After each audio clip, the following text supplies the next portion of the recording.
Alors, salut Junior, j'espère que tu vas bien et bienvenue dans ce podcast. Dans le sixième épisode de Build from Africa, un podcast qui parle d'innovation, qui parle de projets en Afrique, qui parle surtout de la jeunesse. Souvent dans les podcasts que nous connaissons, on met pas souvent en avant la jeunesse africaine. Alors, le but du Build from Africa, c'est de mettre en avant la jeunesse africaine en invitant des jeunes qui font des choses pour l'Afrique et qui ont du potentiel pour le développement de l'Afrique. Alors, moi, c'est Jacob Gomez, je suis développeur, je suis formateur. Alors, aujourd'hui, nous avons la chance d'avoir quand même quelqu'un d'assez intéressant qui a beaucoup de choses à nous dire. Alors, je te laisse te présenter, Junior. Dis-nous qui tu es, ce que tu fais, etc., etc. Ok, moi c'est Elkem Medeo, bon après c'est Junior, y a pas de souci. Donc Elkem Medeo, je suis principalement. Je préfère Junior, c'est plus simple pour moi. Il y a pas de souci. Donc moi je suis principalement, bon je fais du produit et du développement informatique, donc je m'intéresse tout autant à comment on conçoit des solutions tech, qu'à comment en fait on s'intéresse à comment les gens les utilisent, comment en faire de vrais produits qui puissent les aider dans leur quotidien à résoudre les problèmes qu'on a ciblés. Donc c'est principalement ce que je fais au day-to-day. Je suis très passionné par tout ce qui est fintech. Donc je travaille assez dans la fintech, tout ce qui est solution qui peut aider les gens à avoir le maximum de valeur de leur argent. Donc que cela soit par les aider à pouvoir acheter sur des sites à l'étranger, les aider à pouvoir mieux gérer leur argent, les aider à pouvoir envoyer de l'argent, les aider à pouvoir épargner, etc., etc. Donc vraiment tout ce qui tourne autour de comment on peut utiliser de la tech pour améliorer la vie financière des gens en Afrique, principalement. Donc c'est un Ok. peu ça. C'est un peu ça. Ok. Souvent, ceux qui sont dans la fintech ou bien ceux qui s'intéressent à la fintech ont souvent le portefeuille assez riche. Est-ce que c'est ton cas? Parce que là, on va parler franco, quoi. Est-ce que c'est ton cas? Est-ce que tu penses qu'aujourd'hui, Ok. en tant que des jeunes builders, tu penses qu'actuellement ta poche ou bien ce que tu fais, ça te rapporte bien? Ah, en tout cas, ce que je fais, ça me rapporte, mais je vais pas dire que c'est spécifique à la fintech. Je dirais pas ça spécifiquement. Je dirais que c'est bon. Donc, actuellement, je fais, principalement, comme je dis, je fais du développement et du produit. Donc, bon, je dirais que c'est principalement la fintech qui fait que je gagne bien ma vie. Oui, mais est-ce que ça aurait pas été pareil dans une autre industrie? Ça, je sais pas, vu que j'ai fait que ça littéralement dans la plupart de ma carrière. Donc bon, ça, je sais pas. En tout cas, il y a de l'argent dans la fintech, pas forcément pour ta propre poche, mais quand même pour les projets, Euh, il y en a quand même, ça, il y a pas de souci. ok, alors Junior, dis-nous un peu, c'est quoi ton parcours? Parce que là, tu as parlé de product, j'ai oublié le terme. Pourquoi j'oublie souvent l'expression? J'ai même vu ça sur ton... Du produit, Ouais, voilà. pour tout ce qui est Voilà. produit, tout ce qui est product et tout. Donc comme je dis, je fais Voilà. du produit, du développement, donc je suis product engineer. Donc Voilà, en product gros, engineer, c'est le thème que je cherchais. Je suis allé sur ton hum, LinkedIn, c'était ce que tu avais mis et tout. Et tout. moi, Alors, dis-moi un peu, quel a été ton parcours, au fait, universitaire? C'est beaucoup plus universitaire qui m'intéresse. ok.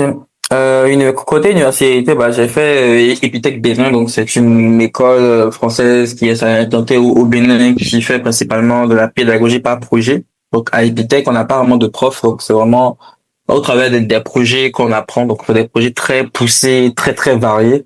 Ça peut aller du jeu vidéo à de la cybersécurité, du développement mobile, à du développement système et tout. Bon, ça peut même aller jusqu'à faire tout ce qui est système d'exploitation et machines virtuelles. Donc bon, c'est assez poussé sur pas mal de sujets et tout. Naturellement, tu as le choix de choisir les projets qui t'intéressent. Donc c'est aussi ça la particularité d'Epitech. Donc moi j'ai fait Epitech, donc principalement donc j'ai fait une licence, bon un bachelor, une licence en informatique. C'est principalement ça. Donc on n'a pas vraiment de spécialité à Epitech, il n'y a pas vraiment de spécialisation. Maintenant, c'est en fonction des projets que tu choisis, que tu te spécialises. Donc, Ouais. tu as le choix de faire tous les projets ou juste ceux qui t'intéressent.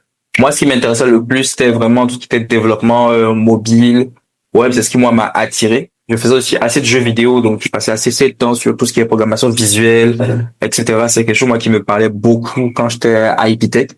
Le reste du temps, à côté des cours, bah, j'ai commencé relativement à travailler tôt, notamment pour pouvoir assumer mes charges et gérer aussi une partie de ma scolarité. Donc voilà.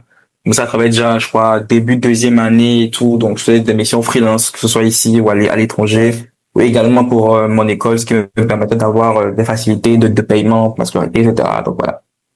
Ok, Donc c'est principalement ça, c'est les bons. donc tu as tout de suite été confronté, au fait, à l'argent, à la vie d'adulte. Et je suppose que c'est ce qui fait ta passion dans la fintech.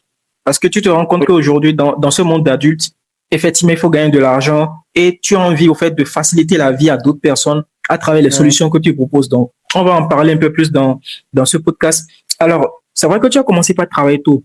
Alors, dis-nous aujourd'hui, comment tu te définis? Tu te définis aujourd'hui en tant qu'entrepreneur ou en tant que dev, salarié et tout? Parce que là, on ne connaît pas ton statut, en fait. Bon statut. Actuellement, je dirais plus que je suis freelance. Donc, je fais précisément de la prestation de services pour des entreprises, principalement dans la fintech. Je fais aussi de la prestation de services pour plus généraliste et également pour certaines structures ici ou à l'étranger. C'est ce que je fais actuellement. Salarié, non. Contractuel, oui. Entrepreneur non plus. J'ai du mal à me définir comme entrepreneur encore parce que j'ai pas encore tout ce qu'il faut pour ça. Pour le moment, moi, je dirais plutôt apprenti entrepreneur. J'apprends à entreprendre. Ça, c'est vraiment ça. Donc, je passe beaucoup de temps à voir comment d'autres personnes entreprennent, à lancer des produits pour apprendre, pas forcément pour que ça devienne gros du premier jour. Quand je crois pas trop au fait de lancer un truc et le premier truc devient géant. Ça marche uniquement quand tu es né dans un cercle très privilégié où tu as accès déjà aux ressources, aux connaissances et aux mentors, etc. Ce qui n'est pas moi mon cas. Donc la probabilité que je me lève un matin, je lance un truc qui devient révolutionnaire est quasi nulle, tu vois. Donc je n'ai aucun souci avec ça. J'ai aucun souci avec ça. Donc, ce que je lance, c'est vraiment pour apprendre. Même les projets sur lesquels j'interviens. Tant qu'il y a l'argent, vous me verrez. Mais le reste du temps, si je dis je suis associé sur quelque chose, c'est vraiment pour apprendre et tout. Faire mon maximum avec ce que j'apprends sur le terrain, en prenant des formations, en prenant des mentors et tout. Donc voilà, j'ai encore bon bout de chemin avant de moi-même dire que je suis entrepreneur. Là, je dirais vraiment que je suis apprenti entrepreneur et je suis totalement OK avec. Il n'y a aucun souci. Ok, alors pour toi, c'est quoi un entrepreneur? Parce que à t'écouter, j'ai comme l'impression, ça rejoint un peu ce que j'ai entendu il y a quelques semaines. Il y a Aziz et Yerima qui disaient que, en fait, l'entrepreneuriat, en fait, c'est pas, quand je fais le chemin de l'entrepreneuriat, c'est pas pour réussir. En vrai, que c'est peu de personnes, que c'est peu de personnes qui arrivent à réussir, en fait. Que l'entrepreneuriat, on ne le choisit pas pour réussir, pour devenir riche, tout ça, que c'est carrément un chemin, disons, même un sacerdoce, tout ça. Alors, que penses-tu? Pour toi, c'est quoi un entrepreneur? Parce que moi, je dirais pas aussi que je me définis en tant qu'entrepreneur, mais j'aimerais comment avoir, toi, ta perception de ce mot. Utilisé par beaucoup de personnes aujourd'hui.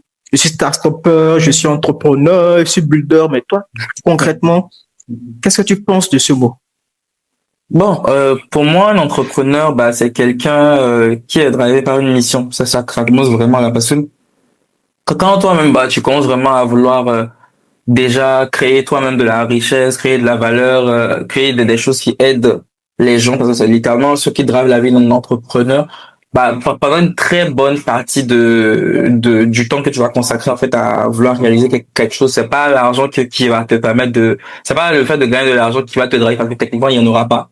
La plupart des projets entrepreneuriaux, c'est pas dès le premier jour que tu as assez d'argent. Ton projet peut faire de l'argent, mais c'est pas de l'argent qui rentre dans ta poche. Donc tu peux te retrouver banalement à faire 1 an, 2 ans, 3 ans, 5 ans, certains même en font plus, sans toucher un franc de ce qu'ils entreprennent. C'est peut-être après, quand peut-être le projet va être revendu ou il y a vraiment des fonds énormes qui rentrent dans la boîte et enfin les gens voient ce que tu fais que là en fait tu peux peut-être toucher quelque chose. Et là encore c'est pas toujours garanti.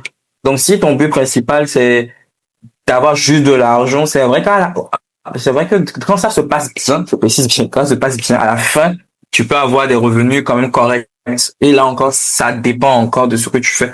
La plupart des entrepreneurs, et vraiment la bonne majorité, à la fin même au bout de 10 ans, ils ne gagneront pas autant que ce qu'il y a quelqu'un qui a joué le jeu du salariat, qui est monté en grade, qui a atteint certains postes, etc. Ils ne gagneront jamais autant. Et c'est normal. C'est vrai que vous allez voir peut-être qu'il voyage un peu plus, mais c'est même pas son argent, il voyage. C'est l'argent de la boîte que la boîte lui donne pour aller faire, pour grossir le business, etc. Peut-être qu'il va faire 2, 3 stories Instagram, mais c'est pas son argent à lui-même. Donc, tu peux pas dire que si ton but, c'est juste de gagner de l'argent, tu peux faire de l'argent, allons faire vraiment du business, tu vois. Va faire autre chose. Mais si c'est vraiment entreprendre, même juste faire carrière peut te permettre d'avoir de l'argent, littéralement. C'est OK, il y a pas de souci avec ça. Mais si tu dis que tu veux entreprendre pour de l'argent, bon, je pense qu'après un an, ça va te dégoûter. Ça va très sincèrement. Ouais. En fait, c'est pourquoi, en fait, on dit souvent que pour entreprendre, il faut en fait avoir un projet. Et ce projet doit avoir pour objectif de résoudre un problème. Quand c'est un peu comme les youtubeurs, tu vois, pour des gars comme moi, par exemple, qui font YouTube ou bien qui font TikTok. Moi, l'objectif, ce n'est pas d'avoir des centaines de millions d'abonnés. Moi, mon but, c'est de pouvoir tout simplement partager de la connaissance. Tu vois, je suis drivé par ça. J'aime la connaissance, j'aime partager, j'aime faire les meet-ups. D'ailleurs, c'est pourquoi j'ai créé ce podcast. En fait, j'aime partager, en fait. Donc, tant que je suis animé par cet objectif-là, le reste, je m'en fous. Il y a des gens qui diront que, mais quand tu fais des podcasts, tu gagnes de l'argent, les partenariats, je n'ai jamais pensé en avoir. Je ne sais même pas comment ça se fait, tout ça. Donc, moi, le but, c'est de juste résoudre un problème, aider les gens à avoir l'information. Si pas derrière, ça génère des fonds, tant mieux. Et c'est pas si tu vois un peu. Donc, c'est là, je rejoins un peu ce que je dis. Et malheureusement, beaucoup ont tendance à dire, bah voilà, je quitte le salariat, je me lance dans l'entrepreneuriat en pensant que, bon voilà, c'est le chemin de la richesse, en fait. Et aussi, autre chose, c'est que, ouais, tu voulais dire quelque chose? Non, c'est ce que les gens se disent. Après, quand on monte une entreprise, bah, ça peut être rentable, ça y a pas de souci. Mais le truc, c'est que, bah, voilà, c'est qui tout double, soit ça passe, soit ça casse. Exactement. Il faut être OK avec le jeu. Exact. Et ce qui est terrible, c'est que souvent, les premières années, c'est que c'est du tout pas compliqué. Parfois, tu n'as même pas de salaire. Parce que 35 personnes les payer quand même, supposons que tu veux lancer une boîte de dev, par exemple. Toi, en tant que développeur, tu sais que tu dois te payer toi-même en tant que développeur. Tu as un certain barème. Mais tu ne peux pas commencer ta boîte et engager 3 développeurs, les payer même 300 000, même 200 000 CC. Avec quel fonds? C'est vraiment compliqué. Pour beaucoup, c'est compliqué. Donc, c'est vraiment compliqué. Donc, beaucoup pensent que l'entrepreneuriat, c'est la porte facile, mais c'est beaucoup de sacrifices, beaucoup de courage et surtout quand on est gravé par une volonté, une idée, je pense que ça peut aller au bout, comme ça peut ne pas aller au bout. Et tout. Je voulais quand même avoir ton avis par rapport à ce sujet que, bon, voilà, beaucoup nous suivent, on parle d'entrepreneuriat, tout ça, mais avoir quand même ton avis avec tout ce que on entend à gauche, à droite sur Internet pour quand même conforter les gens dans l'idée que c'est pas facile, mais c'est faisable et tout. Alors, on va parler. Si on veut, hein. Okay. Ce que je vais rajouter par rapport à ça, c'est que aussi, bah, ça ne sert pas vraiment de vouloir entreprendre si tu n'as pas d'argent de côté, en fait, techniquement. La plupart des modèles souvent qu'on prend, même par rapport à ça, c'est des gens qui soit viennent de milieux sociaux, qui les avantagent, c'est-à-dire, papa, maman, quand on a mis de l'argent de côté pour qu'à 18 ans, tu aies de quoi t'acheter une voiture et prendre une maison. En Afrique, la plupart des gens en Afrique, on n'a pas ça. Si quand lui va venir dire qu'il a commencé à partir de rien, il n'y a pas de souci. Mais son rien, c'est papa qui a 50 000 euros de côté, qui lui a remis, il lui a dit de se débrouiller avec. C'est rien pour lui. Parce que tout le monde dans son secteur fait ça. Mais bien le garage. Bah, voilà. Ils ont même un garage, quoi. Donc, bon. Donc, voilà, quoi. Alors, merci déjà pour cette petite introduction. Ça nous a quand même permis de rester dans les bonnes conditions et tout. Alors, on va parler maintenant de ton produit parce que moi, je pensais que tu étais entrepreneur et tout. On va parler de ton produit, on va parler de Molette. On va parler de Molette. Dis-nous, c'est quoi Molette? Comment l'idée t'est venue et ça résout quel problème? Ok. Molette, de façon terre à terre, c'est quoi le problème qu'on essaie de résoudre avec mon Molette et tout? Molette, c'est une solution qui permet simplement de pouvoir suivre et manager ses finances mobile money principalement.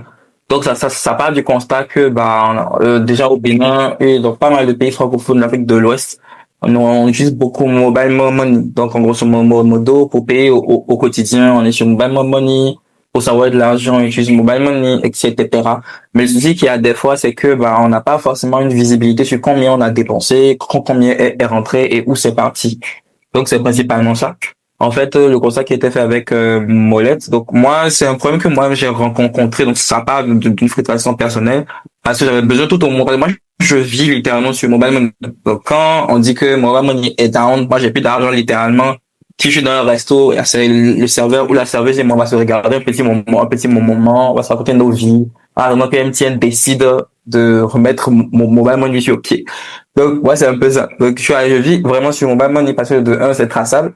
C'est-à-dire quand tu fais une transaction, au moins tu as un SMS qu'on t'envoie pour te dire que voilà, tu as fait cette transaction. À la différence de si c'est du cash. Moi, quand j'ai du cash, je ne sais jamais ce que je fais avec. J'ai tout essayé, je n'arrive pas. Donc, si moi j'ai du cash, un de je vais acheter ci, un de je vais acheter ça. À la fin de la journée, je vais me demander qu'est-ce que j'ai acheté. Moi-même, je ne sais plus parce que j'ai une mémoire de poisson rouge. Donc, je préfère littéralement faire toutes mes transactions par mobile money. Donc, le souci maintenant qu'il y a, c'est que si maintenant tu es quelqu'un qui veut apprendre à gérer mieux ses finances, à budgétiser, comme ce qu'il faut dans la vie d'adulte, bah, il te faut au moins avoir une visibilité sur tes dépenses.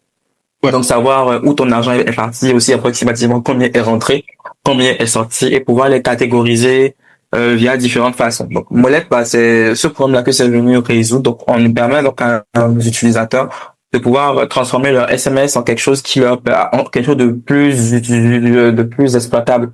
Donc, quand tu installes Molette, peu importe ton réseau au Bénin ou au Togo, bah, ça te permet de visualiser combien tu as gagné, combien tu as dépensé, savoir quand tu as dépensé, savoir comment tu as dépensé par semaine, par mois, et actuellement aussi ça te permet aussi de budgétiser tout ça, simplement. Tu veux savoir donc très exactement combien tu as mis dans le transport, combien tu as mis dans la nourriture, combien tu as mis dans le ravitaillement à la maison, combien tu as mis dans tes loisirs, parce que bah, ce liste aussi c'est important. Donc voilà un peu. Donc c'est une application qui est disponible sur Android actuellement. Donc voilà un peu. Ok, c'est vraiment intéressant ce que tu dis. Bon, qu'on le veuille ou pas, en Afrique, on n'est pas encore habitué au système bancaire, aux cartes bancaires et tout. On vit littéralement. Afrique francophone. Francophone. Bon, c'est vrai qu'il faut pas généraliser. Et tout, donc on vit littéralement de mobile money. C'est vrai que ton logiciel, je l'ai testé, je l'ai depuis un bon moment, hein, je pense depuis plus de 1 an déjà, si je ne me trompe pas. Je l'ai sur mon Android, bon parce que j'ai un iPhone et puis un Android. Et à l'époque, je pense que c'était de novembre 2000. Ah ouais, 2024. Non, 2024. Ouais, novembre 2024. Parce que à un moment donné, je recevais mon salaire par mobile money. Je recevais mon salaire par mobile money. Donc, c'est là, en fait, que j'ai réellement, au fait, testé, au fait, utilisé l'application à l'époque. Et je m'étais rendu compte que je faisais des dépenses sans me rendre compte. Parce qu'avec les SMS classiques que tu avais, tu libérais de l'argent, mais tu ne savais pas concrètement, dans le mois là, tu as dépensé 50 000, 60 000, 100 000. C'est quand je suis rentré dans mon lettre, je me suis rendu compte que, mais j'ai fait tel nombre de dépenses que moi, je ne pensais même pas. En fait, je coulais de l'argent, mais moi-même, je ne savais pas au total dans le mois combien j'avais dépensé, au fait. Et c'est là que j'ai trouvé que c'était vraiment intéressant. Mais avec le temps, j'ai remarqué que tu as rajouté pas mal de fonctionnalités parce que tout ce que tu décris là, c'est pas encore présent. Puisqu'aujourd'hui, j'utilise plus trop l'Android et d'ailleurs le téléphone est pratiquement gâté. Je suis plus sur mon iPhone. J'ai développé moi-même une solution. Je sais pas si je te l'ai montré. J'ai développé une solution moi-même, une solution web. C'est une version mobile, mais c'est pas totalement fonctionnel, qui me permet de suivre mes dépenses. Donc, chaque jour, je mentionne ce que j'ai dépensé, tout ça et tout. Alors, c'est pour dire quand même que c'est vraiment pertinent et important cette solution. Moi, je l'ai testé, je l'ai vraiment trouvé intéressant. Alors, dis-moi, aujourd'hui, est-ce que tu penses que les gens, enfin, la question, je ne vais pas la poser comme ça. Que penses-tu des personnes, qui n'ont pas envie de laisser leur argent sur mobile money? Est-ce que tu penses que ton application, c'est impossible ces personnes-là? Parce que moi, aujourd'hui, c'est vrai que je recevais mon argent sur mobile money, mais je n'aimais pas laisser mon argent sur mobile money parce que je me rendais compte que je dépensais beaucoup. Forfait, je dépensais, parce que j'ai l'argent sur mobile money, je vois un truc, je sors, bah, tu vois, quand c'est sur mobile money, c'est que tu as la facilité à faire des achats et tout. Moi, est-ce que tu penses que l'application sert plus en termes de traçabilité ou en termes de gestion avec les échos, les retours que tu as reçus? Ok. Déjà, ça sert un peu à faire les deux parce que l'un des points que je n'ai pas mentionné précédemment concernant Molette, c'est que l'un des objectifs, c'était de permettre de pouvoir tracer ses finances sans avoir à y penser. Ça, c'est le premier hic en fait qu'on a avec quand on veut apprendre à budgétiser. Bah, c'est que tu dois faire un effort conscient pour savoir quand tu fais une dépense l'enregistrer. C'est vrai qu'il y a des solutions déjà qui aident à budgétiser, à traquer cette dépense. Mais le souci que moi j'avais avec, c'est que moi je suis tête en l'air, littéralement. Voilà. Donc, je sais pas qu'il y a quelqu'un qui va se rappeler à la fin de la journée de littéralement toutes les dépenses qu'il a faites, parce que généralement j'en fais plein. Donc je vais pas m'en rappeler. Ça c'est très fort probable. Donc grâce à Mobile Money me permet donc de pouvoir avoir une vue sur tout ça sans que moi je n'ai à y penser. Si je veux savoir où j'en suis dans mes dépenses, je n'ai pas ouvert mon modèle et ça me dit tout. Ça fait un. Donc c'est une des raisons qui m'a poussé à développer ça. L'autre souci maintenant, comme tu l'as dit, c'est qu'il y a pour certains, quand ils ont de l'argent sur mobile money, ils ont de l'habitude de dépenser beaucoup, de dépenser ça très vite. Ça, il y a aucun souci avec ça. Moi, la cible que auquel j'ai décidé de m'intéresser, c'est ceux qui décident en fait de dépenser presque principalement ou presque exclusivement par mobile money pour des raisons naturellement de traçabilité. Ça là, ça c'est un point qu'on essaie de mettre en avant. C'est pas tout le monde qui vit même garder son argent sur mobile money. Même pour ça, actuellement dans Mollet, on te permet d'ajouter même des dépenses que tu vas faire en dehors de mobile money. Donc on a un menu pour les dépenses qui ont été faites en cash qui sont pas mobile money. Peut-être que quelqu'un t'a envoyé de l'argent en physique et tu as décidé je vais dépenser en physique. Donc on a aussi une partie où tu peux rajouter tout ça à la main avec au maximum 2 interactions. Donc c'est juste un gros bouton plus. Tu rentres la dépense et tu mets enregistrer et c'est tout.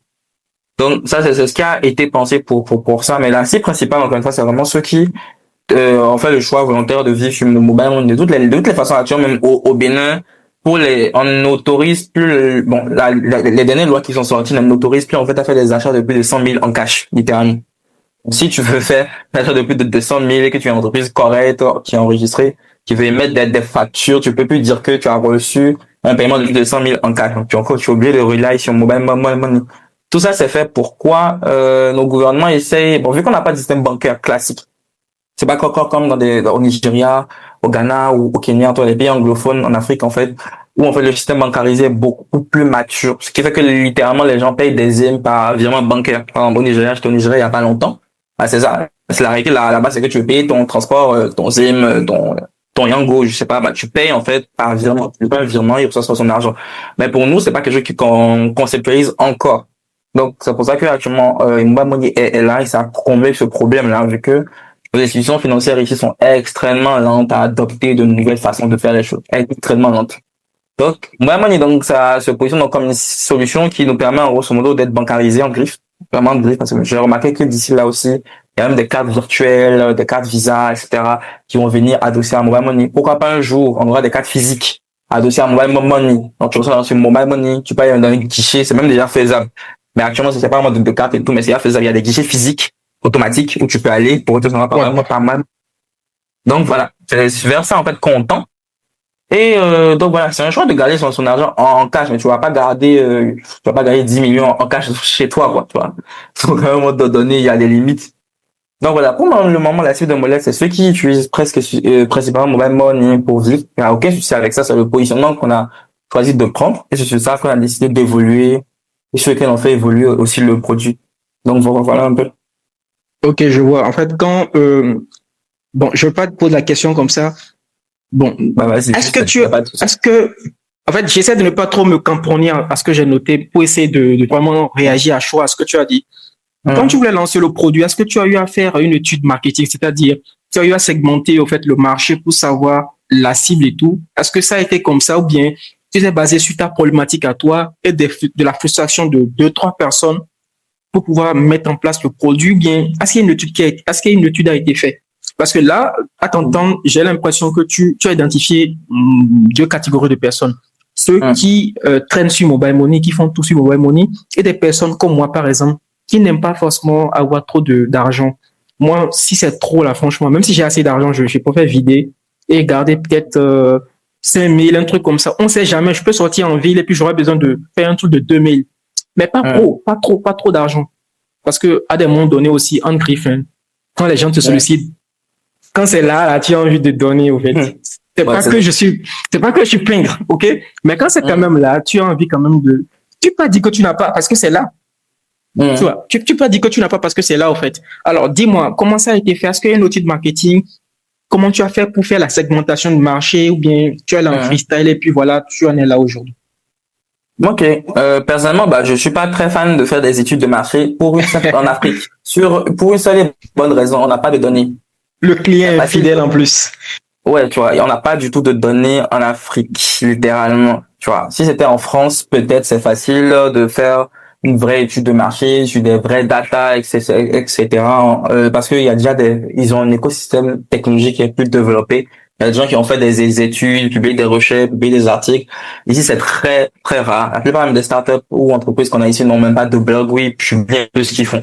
Littéralement, je peux donner la couleur. C'est pas comme en Europe ou aux États-Unis, où quand quelqu'un fait quelque chose, il documente tout, il vous permet de suivre, il vous raconte un peu ses chiffres et tout, mais ici, on n'en a pas vraiment.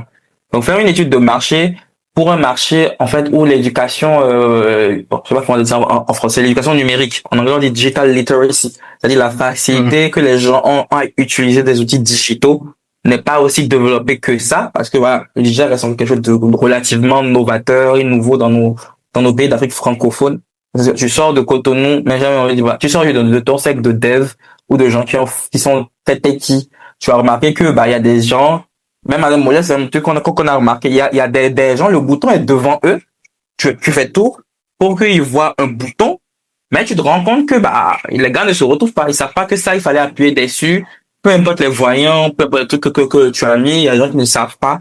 Que, par exemple, tel bouton, il faut appuyer dessus, telle interaction est présente, etc. Donc, on n'a pas encore cette digital literacy qui est encore présent en Afrique. Donc, pour pouvoir donc faire une étude de marché à proprement parler, et même ce qui est recommandé, par exemple, tu fais un VVP, tu fais une première version de ton idée, qui n'est pas, ça n'a pas besoin d'être forcément complètement fonctionnel.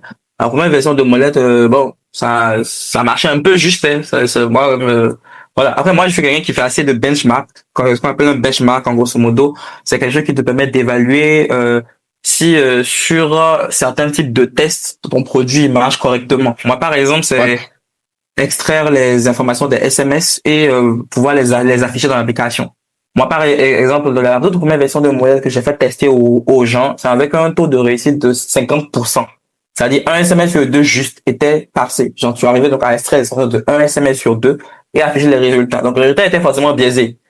Mais moi, j'ai juste pris ça et c'est ça que j'ai d'abord fait tester aux gens pour voir un peu leur retour et j'ai amélioré le produit autour de ça. Je parle du principe qu'à partir du moment où tu fais une solution tech, ce n'est plus toi la solution, c'est la solution des gens. Maintenant, c'est à toi maintenant de sortir ça, laisser les gens s'en servir, laisser des utilisateurs s'en servir, voir les limites en fait, les problèmes qu'ils rencontrent, adapter ça et après par la suite voir comment tu peux monétiser ça. Le but c'est vraiment de faire très vite entre le MVP et la monétisation. Si tu peux vraiment lancer ton MVP et pouvoir monétiser en même temps, c'est bien. Maintenant, si tu es quelque chose de très, très expérimental et que tu n'as pas la moindre idée de comment tu vas monétiser ça, y a pas de souci. Lance ton MVP. Parce que après aussi, c'est l'expérience qui va te permettre de pouvoir développer ton sens de comment monétiser une solution. Ça, c'est quelque chose, je pense pas qu'on en parle assez. Ce n'est pas instinctif. Si c'est ton premier produit, tu sais pas comment tu vas tes produits, tu sais absolument pas comment, en fait, tu vas les monétiser. Et c'est après, quand tu vas voir, peut-être des concurrents littéralement monétiser ça, que tu vas te dire que, ah ouais, j'aurais pu faire ça, j'aurais pu faire ça et tout. Donc, c'est à force de faire que parfois même, il y a des aspects qu'on ne sait même pas qu'on peut monétiser, au fait. C'est quand tu te rends compte que, tu te dis que, mais ça, je peux monétiser cet aspect-là je peux vendre cette solution, je peux faire ceci, etc., etc. En tout cas, c'est quand même intéressant. Là, tu nous as permis quand même d'avoir une vue 360 sur Molette, sur la solution et tout. Alors, sans plus tarder, on va rentrer dans le côté technique parce que on est tous des techs et on va essayer quand même de rentrer sous le capot pour voir un peu comment tout cela fonctionne et tout en termes de sécurité, confidentialité. Qu'est-ce que tu fais avec les données, les SMS des gens? On va essayer de rentrer en détail pour voir de façon concrète comment cela fonctionne. Si les gens peuvent faire confiance à Molette, si tu n'utilises pas les SMS pour faire des choses tordues, quoi. Alors, de façon technique, tu peux nous dire un peu comment cela fonctionne parce que tu as dit tout à l'heure que tu utilisais les SMS. Que fais-tu avec les SMS? Est-ce que tu les exploites, tu les vends? Qu'est-ce que tu fais avec concrètement? Et de façon technique, comment Molette fonctionne? Ok. De façon simplifiée. Est-ce que nous sommes en danger? Est-ce qu'on doit s'inquiéter? Bon, là, tu peux parler franchement. Si c'est pour s'inquiéter, actuellement, non. Même si c'est pas les demandes. Bon, après, je vais en parler dans mon ça, c'est pas les demandes qu'on n'a pas eues, hein. C'est pas ça qu'on n'a pas eu. Donc, grosso modo, c'est quoi? Molette, de façon simple, ça a une particularité qui intéresse certaines personnes dans la fintech. La particularité, c'est quoi? MTN ne vend pas, ne partage pas les données de ses utilisateurs avec des tiers. Ça, c'est étape 1. Ouais. Maintenant, on a développé une solution qui arrive à lire, extraire leurs SMS, les données donc des utilisateurs avec un taux de fiabilité de quand même 99%. Je vais vraiment mettre 99% parce que il y a 1% de cas qui sont très aléatoires. Voilà quoi. Voilà. Donc ça varie assez. Donc 99% quand même des SMS que ce soit de MTN, de Celsius ou de Move au Bénin qu'on arrive à extraire les informations. Donc, dans ce contexte, en fait, ça peut intéresser les personnes qui, justement, veulent faire ce qu'on appelle du crédit score. En grosso modo, c'est l'ensemble des technologies financières qui permettent d'évaluer combien on peut prêter à des personnes. Donc, pour toutes les personnes qui, Ouais. par exemple, sont dans tout ce qui est truc là, tout ce qui va être Microfinance, voilà, microfinance, microfinance, qui va être fintech, en fait, qui veut crédit. se concentrer Ouais. sur les prêts et le crédit, chose qui n'est Ouais. pas encore très présent au Bénin. Comme par exemple le marché nigérian, il y a des applications où si tu installes l'application aujourd'hui et qu'ils voient que tu as un crédit score correct, ils peuvent te prêter jusqu'à 100 millions de naira. 100 millions de naira, c'est à peu près, disons, entre 37 40 millions de francs CFA, comme ça. Ils peuvent te prêter. C'est parce que tu as un bon crédit score. Et c'est très facile à faire parce que tout est bancarisé. Donc, c'est juste que tu connectes, en fait, tes banques principales, en fait, à l'application et ils peuvent, grâce à leurs algorithmes, savoir comment on peut te prêter. En fait, en sachant que tu es capable de rembourser ça. Donc, derrière nous, comment Molette fonctionne, en grosso modo? Principalement, on est sur du Flutter. Donc, voilà, c'est une technologie mobile parce que, pourquoi Flutter? Parce qu'au début, je voulais aller sur Android et iOS. Après, maintenant, j'ai vu que bon, dû à certaines limitations techniques sur iOS, je ne suis pas capable de reproduire la lecture des SMS sur iOS. Ce qui fait que bon, à la fois, c'est un avantage parce que bon, techno, c'est censé être cross-platform. Mais actuellement, c'est plus un inconvénient d'être allé sur Flutter parce que bon, vu on a remarqué que on est uniquement sur Android, Ouais. bah, ça aurait été plus simple pour les raisons de performance, de vitesse, de légèreté de l'application et d'efficacité d'aller juste sur le natif, littéralement. Donc voilà, ça c'est un choix technique qu'on a fait au début. Maintenant voilà, j'ai donc été obligé de faire du natif aussi. Comme Flutter interagit très bien avec du code natif, il n'y a pas de souci. Mais quand même, ça fait que ça gonfle un peu la taille de l'application. J'avoue que actuellement, modèle sur le Play Store, c'est 20 mots. Je pense qu'en natif, on serait autour de 6 à 7 mots quand même. Donc quand même, une réduction de plus de 50%. Donc ça, c'est déjà ça. Donc derrière, on a donc mis en place un algorithme qui arrive à identifier des mots-clés dans les SMS. Donc c'est pas vraiment de l'IA pour le moment. C'est vraiment un algorithme. Pourquoi on allait sur un algo plutôt que de l'IA? Alors qu'aujourd'hui, on a plein de modèles qui permettent de faire ça. Premièrement, parce qu'on voulait que les gens puissent suivre leurs transactions sans avoir besoin d'Internet. Donc c'est l'une des plus-values aussi de Molette. Tu n'as pas Internet, pas de souci. Tu sais combien tu as dépensé en temps réel. Il n'y a aucun problème pour ça. De deux, c'est aussi pour des raisons de vitesse. Utiliser de l'IA, bah, ça demandera à ton appareil d'être un peu lent pour envoyer les SMS, extraire les informations, te ramener ça sur le téléphone, etc. Troisième truc aussi, c'est que s'il y avait eu de l'IA, bah, si on veut toujours que ce soit offline, il faudrait qu'on ait un petit modèle d'IA qui soit dans l'application, ce qui peut être significativement lourd. Donc, Lourd, ouais. on voulait pas grossir tout ça. Et on n'a pas aussi voulu stocker les SMS sur des serveurs directement. Donc, on ne stocke pas donc les SMS utilisateurs sur des serveurs. Ça nous aurait facilité pas mal la tâche pour plein de choses. Mais on a évité de faire ça parce qu'on considère que bah, c'est vos données financières, ça reste sur votre téléphone, vous décidez ce que vous voulez faire avec vous-même. Ça, Ok, les données sont distribuées, c'est pas centralisé sur un serveur et tout. Tout est en local. Tout est en local. La seule chose que nous, on collecte, en fait, c'est des données d'usage. C'est-à-dire, par exemple, si vous pouvez aussi de prendre des forfaits Internet, par exemple, aujourd'hui, prendre des forfaits Internet et les envoyer. Donc, par exemple, qu'est-ce qu'on va traquer quand vous prenez un forfait Internet? On va juste traquer, quand est-ce que tu as pris le forfait Internet, c'est quel forfait Internet tu as pris, et quel est le montant que tu as mis dans ça. Ou bien quand tu fais un dépôt à quelqu'un, c'est à peu près un dépôt de combien tu as fait. De petits trucs du genre, et qui sont toujours anonymisés. Donc, on peut pas savoir, là, actuellement, dans notre base de données, bah, même si on voit quelqu'un qui a fait un dépôt de 2 millions à quelqu'un, bah, pas savoir qui a fait ça. Donc, tout est anonymisé à ce niveau-là. Et on stocke donc pas les transactions, les SMS des utilisateurs. Donc, ça, c'est quelque chose peut-être sur nos plans, parce qu'on n'a pas encore commencé vraiment à monétiser mon molette. Donc, c'est peut-être sur les plans payants qu'on va permettre maintenant aux gens, on va permettre de stocker aussi les transactions sur nos serveurs. De sorte à ce que, bah, ils puissent avoir un backup au cas où ils changent de téléphone. Et grâce à ce backup, ça leur permettrait par exemple de pouvoir monitorer leurs dépenses en monnaie peut-être sur PC, vu que c'est maintenant sur le serveur et tout. Tu as ton téléphone là, en temps réel, c'est mis à jour sur nos serveurs. Tu peux donc ouvrir maintenant peut-être une appli modèle sur ton PC pour voir tes dépenses ou les dépenses d'autres personnes. Aussi, ça aussi, c'est quelque chose qu'on a prévu. Donc, on a un algo donc qui nous permet d'extraire ces informations là, qui n'est pas gourmand en énergie. Donc, c'est ça aussi qui est important. On a pensé le modèle vraiment pour s'adapter aux réalités locales. Les gens n'ont pas beaucoup de batterie, les gens de petits téléphones, les gens n'ont pas de téléphones qui sont très forts, les gens n'ont pas beaucoup de stockage. Tout ça. Donc, c'est pris en compte pour que l'expérience de molette, en fait, soit la plus smooth que possible. Donc, c'est tout ça, en fait, qui a drivé le choix technique, le choix de garder les SMS en local, le choix de ne pas stocker quelque chose en ligne, le choix de ne pas utiliser de modèle d'IA encore. tous ces choix, en fait, c'est vraiment pour faciliter, en fait, l'accessibilité, le partage de monnaie à tout un chacun. Ouais. Donc, Mais j'ai une question. Pour ça. Mais bon, déjà, je te félicite pour l'application que tu as fait, Molette. C'est vraiment, je sens quand même qu'il y a un travail qui a été fait par derrière. Surtout quand tu parles du mode offline, c'est vrai que je l'avais testé. Effectivement, ça fonctionne très bien et tout. C'est aussi adapté à la réalité africaine parce que en Afrique, les gens se plaignent de forfait, en fait.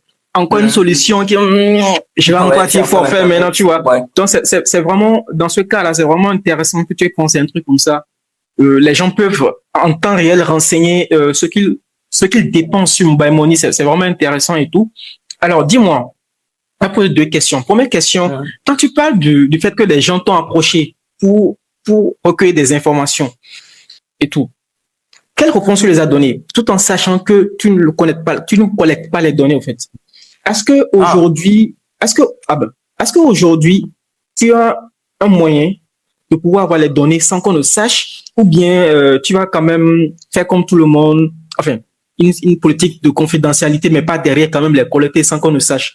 Est-ce qu'en termes d'éthique, là, tout de suite, là, tu peux nous dire que c'est comme ça que tu comptes le faire, ou bien tu as quand même le moyen de pouvoir recueillir les données? Bon, je pose d'ailleurs cette question, après je pose la deuxième question. Ok, il n'y a pas de souci. Moi, je suis quelqu'un d'assez carré sur comment je gère les données des utilisateurs. Voilà, donc j'ai fait pas mal. J'ai eu la chance au cours de mes expériences en fait de côtoyer des personnes qui travaillent dans tout ce qui est décentralisation, souveraineté et privacy des données. C'est-à-dire qui se concentrent vraiment sur le fait que chacun en fait, peu importe comment tu utilises une plateforme, tes données sont à toi. À toi de décider ce que tu veux faire avec. Moi, je ne collecte pas donc les données des utilisateurs pour les revendre à qui que ce soit, peu importe la somme, etc. Parce que pour moi, c'est violer sur ce principe-là. Donc, même dans les politiques de confidentialité ou dans les politiques autour de monnaie, on le précise. On ne stocke pas les transactions de quelqu'un. Voilà. On ne le fait pas. Ça pourrait venir sur le plan payant parce qu'on en a besoin pour pouvoir ajouter des fonctionnalités à l'application qui seront pour le bien de l'utilisateur. Mais même dans le cas où on fera ça, ce sera vraiment les anonymisants. Le but, c'est pas que on se retrouve avec des données des données sensibles de personnes et qui soient qu'on ait un accès en dur en fait à notre niveau. Donc tous ceux qui m'ont approché par rapport à ça, moi je leur ai dit que combien de personnes par exemple t'ont approché pour la vente des données? On a quand même à peu près 5 propositions. Hein. Pour ceux qui ont été francs, quand même, on a eu quand même 5. En termes de chiffres, dis-nous un peu combien t'ont proposé. Non, on m'a donné des chiffres. Hein. Non, ça, moi, on m'a tout dit, c'est combien je veux, donc, donne-nous une estimation. On doit, dans le podcast, là, les gens doivent sentir que nous sommes concrets. Estimation, là, il y a une seule personne qui m'a fait proposer, je sais plus c'était combien, je crois que c'était 1 ou 2 millions, parce que ça, c'était vraiment quand on venait de sortir la solution, hein, genre, je crois qu'il y a 2 millions. Ouais, la personne voulait, en grosso modo, prendre Molette, en fait, intégrer ça à sa solution à lui, parce qu'il voulait proposer du crédit sur l'année qui allait suivre. Donc, lui, il voulait donc prendre la technologie, l'intégrer à sa solution. Moi, il me remet, 1 ou 2 millions, plus peut-être des départs sur son produit, et puis en avant. Je sais pas quelque chose, moi, qui m'intéressait. On a eu d'autres propositions où, on m'a dit, combien tu veux pour, la revente de données, en fait, ce genre d'informations. MTN va pas leur donner, ça, même ils savent. Effectivement, MTN ne va pas fournir ces informations. D'ailleurs, je voulais même te poser la question. On est d'accord que, avec Molette, tu as des données. Tu as la liste tu as des transactions de tout ce que nous faisons sur Mobile Money. Est-ce que tu n'as pas eu que tu les stockes pas? Oui, bon, non, c'est pas, mais tu nous dis ici que tu ne stockes pas. Maintenant, est-ce que toi, par exemple, auditer la solution même, ça, je très transparent. J'ai écrit même un prestataire externe pour auditer ça et on te croit. On te croit. Maintenant, dis-moi, est-ce que tu n'as pas eu envie de faire une autre micro SaaS basée sur Molette, comme les autres là? C'est-à-dire, les gens viennent te voir pour tes données, du moins pour le potentiel des données que tu peux avoir. Mais est-ce que tu n'as pas eu un jour envie, toi aussi, de créer un autre SaaS à côté, un autre produit à côté, qui va consommer les données de Molette? Ou bien c'est contre tes principes? De toute façon, si tu dois le faire, c'est que tu dois forcément collecter des données. Ce que tu ne veux pas. Mais tu ne penses pas que... Pour le moment, hein. Par contre, pas pour le moment. Ouais, pour le moment, mais attends, mais tu ne penses pas quand même que c'est quand même, ça peut être une solution aussi intéressante que tu peux peut-être vendre ou bien que tu peux même vendre. Est-ce que tu as aujourd'hui eu, tu n'as peut-être pas ce truc-là où tu peux vendre molette, peut-être à un truc comme ça et tout. Ouais. Bon, bah, si c'est les idées, c'est pas ce qui manque. Par exemple, comme je disais plus tôt, sur le plan payant de Moulette, bon, les plans payants qui vont venir, il y a la possibilité, en fait, que les données maintenant soient stockées côté serveur. Parce que là, pour le moment, Moulette, c'est concentré uniquement sur, le côté B2C. Donc, c'est vraiment des individus qui utilisent Moulette pour suivre la dépense personnelle. Maintenant, on s'est rendu compte que, bah, pour d'autres types de personnes, bah, voilà. Donc, quand on parle de segmentation de marché, généralement, c'est comme ça que je procède. Je fais tester la solution par des gens et je vois maintenant les retours qui m'ont fait. Les personnes qui de base j'ai conçu le produit, c'est des individus qui gèrent le Ouais, financement personnel. tu fais du B2C, du B2C au fait. Voilà. Maintenant, j'ai été approché par peut-être d'autres personnes qui font du B2B, qui eux, par exemple, ils ont des flottes de marchands. C'est-à-dire, ils ont tout un tas de personnes qui font du dépôt, bon, qui servent d'agent mobile money, mais pour eux. Et tu vois, donc c'est des gars Ok. qui ont plein d'agents mobile money sur leur coupole ou qui ont peut-être des centres, en fait, où on fait du mobile money, qui ont peut-être besoin de faire un peu plus de suivi en temps réel sur ce que leurs employés font. Eux, par exemple, on a besoin de développer un SaaS complètement à part pour ça, qu'il a besoin de stocker les informations et les rendre accessibles depuis ailleurs, Ouais. en fait. Donc ça, Ok. j'ai eu des idées par rapport à ça, mais le souci, encore une fois, avec ça, c'est pas les idées qui manquent en soi, en fait. C'est pas les idées qui manquent en soi. Mais le truc, c'est que, bah, il y a deux contraintes. Il y a le légal, étape 1, et il y a aussi mon cardio personnel, tu vois. C'est bon. J'étais le seul développeur j'avais une associée sur le produit. Donc, bon, mais c'est vraiment c'est une femme, elle est plus orientée, design. Design, Bon, tout ça. C'est vrai que, mais surtout produit. Design, même, je m'en occupe. Moi, il suffit que j'ai mon carnet et mon stylo. J'ai dessiné moi-même la plupart des interfaces de molette. Jusqu'à ce qu'il y a même les mises à jour, interfaces et tout. Je m'assois, je retravaille l'UX et je redéveloppe ça et tout. Donc ça, il y a pas de souci. Mais le souci maintenant qu'on en a eu, c'est que, ben, si on veut vraiment faire grossir le produit de un, ben, il nous faut une petite équipe, étape 1. Et ensuite, il nous faut aussi avoir du cardio parce qu'il y a vraiment un volet légal qui est derrière, qu'il faut savoir maîtriser, savoir prendre en compte. Par exemple, une des premières idées même qu'on a eu, vu que, bah, on a eu des fintechs qui voulaient proposer de l'épargne ou du crédit, bah, pourquoi nous ne pas lancer de l'épargne et du crédit? C'est une idée qu'on a eue. Mais pour lancer de l'épargne tout court au Bénin ou dans la zone West Af, il faut certaines accréditations. Chose que, si tu veux les avoir, il te faut beaucoup d'argent. Donc, pour avoir déjà collaboré avec une fintech qui faisait dans l'épargne et tout, c'est parfois des gages de 5 à 10 millions qu'il faut mettre de côté et vous ne pouvez pas permettre aux gens d'épargner au-delà d'un certain montant. En fait. ouais. C'est quand même de l'argent qu'il faut mettre de côté. Et vu que moi, j'ai dit que je suis apprenti entrepreneur et que j'ai commencé mon projet sans avoir 50 à 10 millions de côté, qu'est-ce que j'ai donc fait? Bah, j'ai rien fait. Donc, j'ai juste regardé ça, mais tu peux rien encore faire. Il y a déjà ça. Maintenant, il y a naturellement d'autres SaaS, mais que ça, c'est autour de ça que j'ai voulu faire, mais voilà encore. Pour ça, il faut de l'énergie et il faut du personnel pour faire ça. Ce qui a fait qu'on s'est vraiment posé, on allait en incubation. Actuellement, on essaye de lever des fonds aussi pour pouvoir faire des trucs plus corrects. Donc, voilà. Intéressant. Bientôt, tu seras millionnaire. Bientôt, Molette sera millionnaire. Bon, moi, je touche rien de ça. Alors, maintenant, on va parler d'équipe. On va parler maintenant d'équipe. C'est vrai que c'est un point que je voulais aborder. Je voulais te demander, c'est vrai que tu es développeur, tu as pu développer toi-même la solution, tout ça. Alors, quel est ton rapport avec ton équipe et comment penses-tu agrandir ton équipe? Est-ce que tu comptes faire un recrutement? Comment tu comptes organiser les choses? Et en termes de partitionnement, c'est-à-dire, est-ce que tu es cofondateur avec ton associé? Comment tu comptes en fait gérer au fait l'entité? Parce que Molette aujourd'hui c'est une entreprise au fait, qu'on le veuille ou pas, c'est une entreprise, moi c'est un produit. En fait, c'est un produit, une entreprise. Autour de ce produit, tu comptes mettre en place un écosystème, des personnes qui vont travailler, peut-être des commerciaux, tout ça. Bon, je ne sais pas si ça va arriver et tout. Alors, comment tu comptes structurer ton équipe et comment ça va se passer au fait? Ça va permettre aux jeunes développeurs, aux jeunes entrepreneurs, surtout aux jeunes développeurs qui créent aujourd'hui des produits. On en voit tellement sur LinkedIn, qui créent vraiment des produits, de savoir comment quelqu'un qui a déjà un certain niveau dans son produit qui marche déjà, comment lui structurer au fait son produit, quelle est sa vision à long terme, à court terme par rapport à la solution qu'il veut mettre en place, tout simplement. Ok, il n'y a pas de souci. Actuellement, on est quand même, je veux dire, on est trois. On est trois sur le produit pour le moment. Donc, il y a moi et ma cofondatrice.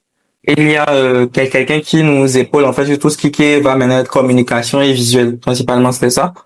Donc là, c'était vraiment bénévole jusqu'à présent, vu que bon, c'est un ami à moi. Donc là, ce qu'on est en train de faire principalement, c'est lever de l'argent. Donc là, on est dans le procédé pour donner une grosse opportunité de lever un peu de sous. C'est pas grand-chose, mais ça peut déjà permettre de pouvoir faire quelque chose de plus sérieux pendant à peu près 6 mois. Parce que l'argent qu'on est en train de lever là, voilà, que c'est juste pour tenir 4 à 6 mois grand max, tu vois. C'est tout. Et on peut pas faire plus. Si dans les 4 à 6 mois, là, on n'arrive pas à atteindre certains objectifs, l'argent est fini, on met la clé sous la porte. Et j'ai aucun souci avec ça. Par rapport à levée de fonds, levée de fonds que tu as, bon, continuons, on va en parler dans la suite. D'accord. Donc là, ce qu'on compte faire prochainement, parce qu'on a quand même été assez en stand-by sur ces derniers mois par rapport à Amulek et tout, parce que bon, il y a certaines situations de la vie qui ont fait que bon, moi, j'étais assez fatigué de lancer des produits et tout, donc je me suis mis en retraite. Il y a certaines choses que j'avais envie de faire, que je pouvais pas faire aussi pour X ou des raisons, surtout légales, etc., surtout au niveau de la monétisation. Donc, il y avait pas mal de petits soucis qui ont fait que bon, c'est d'avoir mis un peu en retrait, le temps d'avoir un peu plus d'argent qui rentre, en fait, pour nous permettre de faire certaines actions et rebondir. Donc, sur les prochains mois, par exemple, ce qu'on comptait déjà faire, c'est au moins prendre quelqu'un au développement, au moins en full time. L'objectif sera principalement de terminer les fonctionnalités payantes, en fait, de Molette, dans un premier temps, pour pouvoir aussi faire du contenu, parce que le nerf de la guerre, en fait, autour de Molette, qui nous permettait d'avoir quand même des utilisateurs, des users et tout, c'est le contenu. Parce que tout ce qu'on développe, on s'est rendu compte qu'on a deux problèmes. On a d'abord tout ce qui est digital literacy. Donc, même si Molette a été conçu avec une UX, une expérience d'utilisateur extrêmement simple, on s'est rendu compte qu'il y a des utilisateurs qui ont toujours besoin qu'on leur fasse des tutos sur comment utiliser l'application. C'est quand même dingue. Tu vois, ça, moi, c'est un truc qui m'a quand même, parce que moi, ma confrontation nous a assez fatigué parce que je te rends compte que les utilisateurs, c'est quand on leur a fait une vidéo pour leur montrer comment utiliser un bouton qui est devant eux, ils ont su que le bouton était devant eux, que ça servait à ça. Alors que tout est conçu pour que vous compreniez. Donc, les gens n'ont pas donc déjà de un, une digital literacy correcte, et de deux, maintenant, les gens pensent tout ce qui est éducation financière.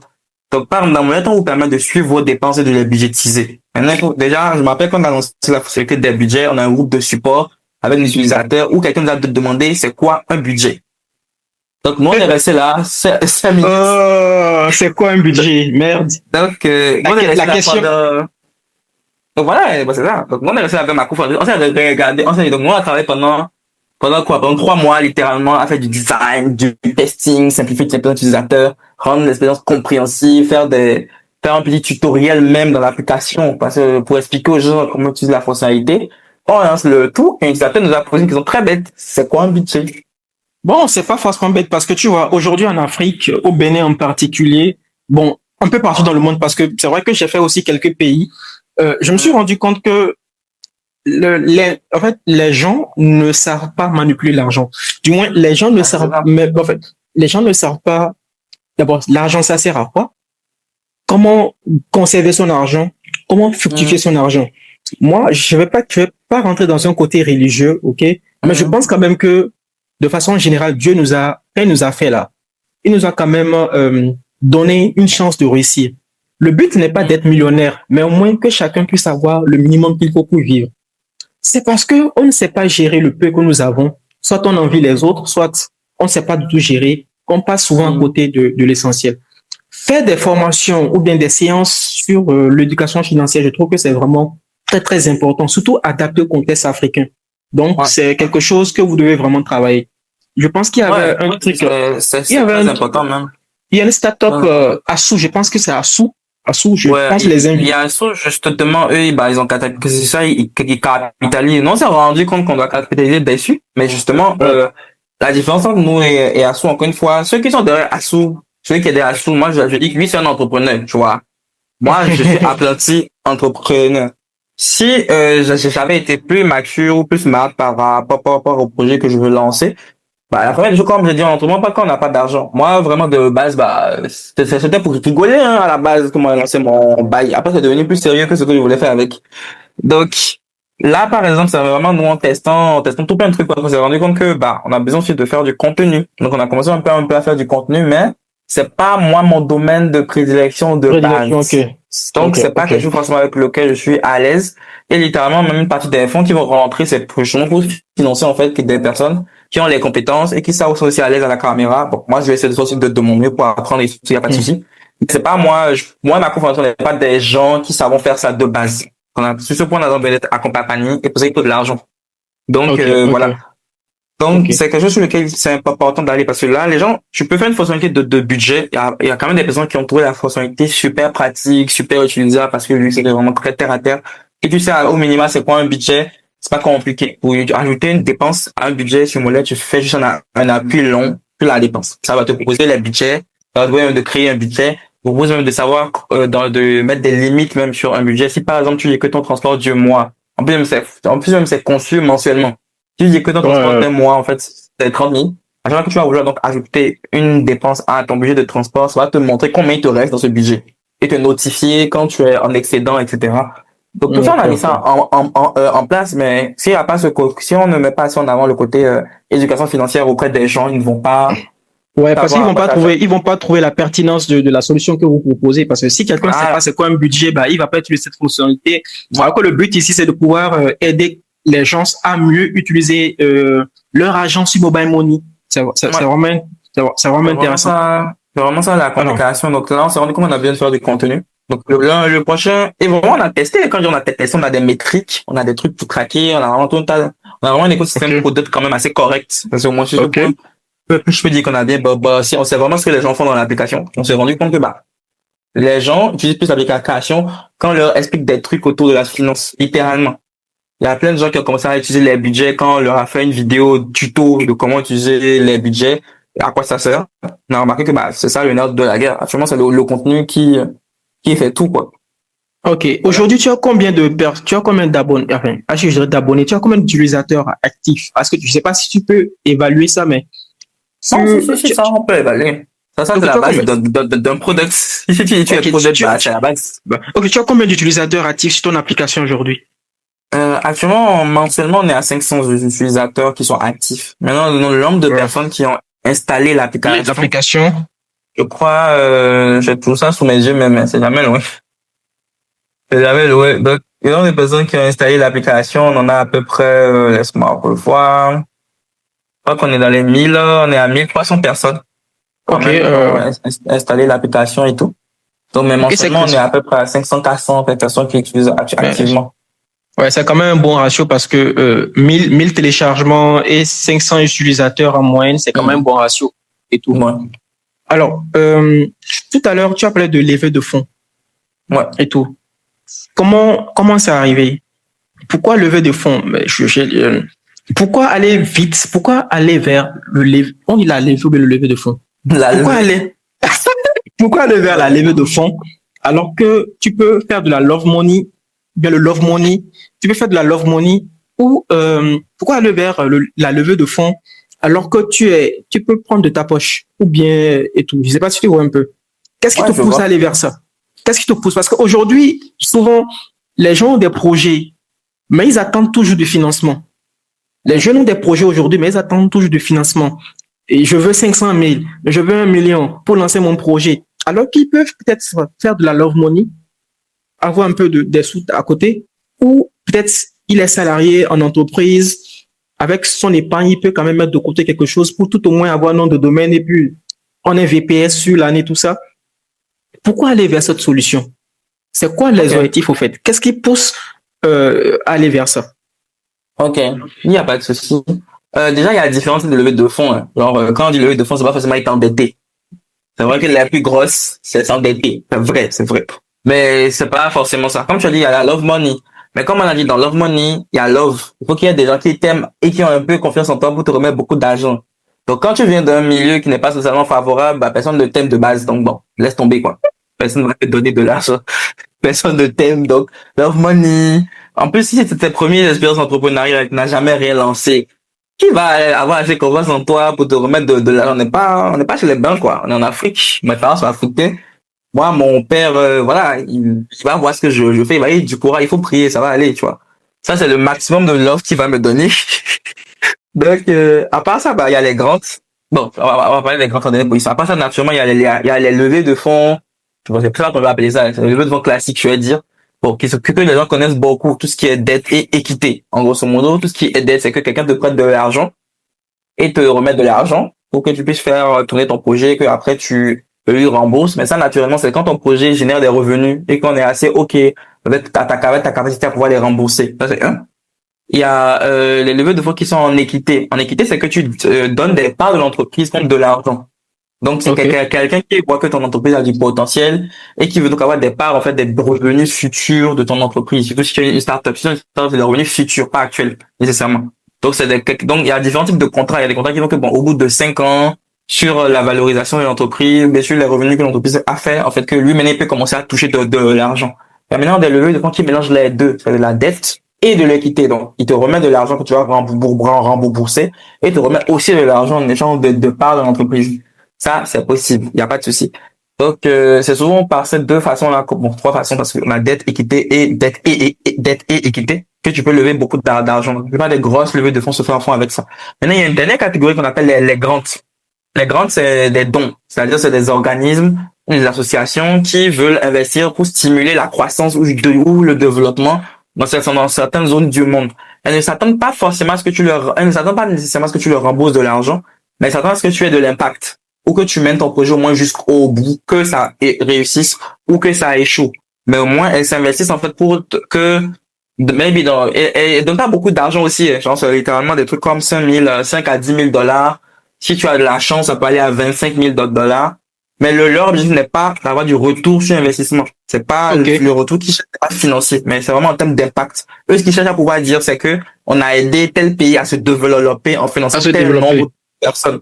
C'est le narratif qu'ils cherchent, en fait. Si Ok. maintenant toi, derrière, tu as pris l'argent là pour monter un Google, c'est bien. Eux, ça leur renforce leur narratif. Mais dans le cas Ok. contraire, ça les dérange toujours pas parce que tu es toujours une ligne dans leur dans leur comptabilité. Ils disent que ouais, on investit tel nombre de personnes et tu en fais partie. Et c'est ce qui les intéresse. Donc, nous, on s'est orienté vers ce dernier type d'investissement, tout ce qui est grand. Ok. Donc, de ça, donc, on est parti. Il y avait un programme de Samuel City qui circulait entre-temps dans Cotonou, le programme Next Impact. Donc, c'est à ça qu'on a candidaté et on a été retenu quand même. On a quand même clôturé la plupart des étapes. On est vraiment sur la fin pour recevoir donc les sous et tout et voir quoi faire avec. Donc voilà, c'est un On peut grand. savoir combien? On peut savoir combien? C'est 6 400 $. 6 400. Ok. Donc, Ok. c'est à peine, quoi, c'est combien? C'est à peine 3 millions et quelques. 30 pour, Donc, à peine, de avec ça, quoi tu tiens tenir 4 à 6 4, mois. 6 mois, quoi, oui, de quoi Ouais, ouais, tenir ouais. 4 à 6 mois, quoi. C'est Ouais. littéralement tout. Parce que tu dois engager un développeur, création de contenu, tout ça, de quoi tenir 4 à Ouais. 6 mois, quoi. 5 Donc, millions, tu as dit, non? non, c'est $6 200, 6 200, $6 400, c'est à peine 3 millions.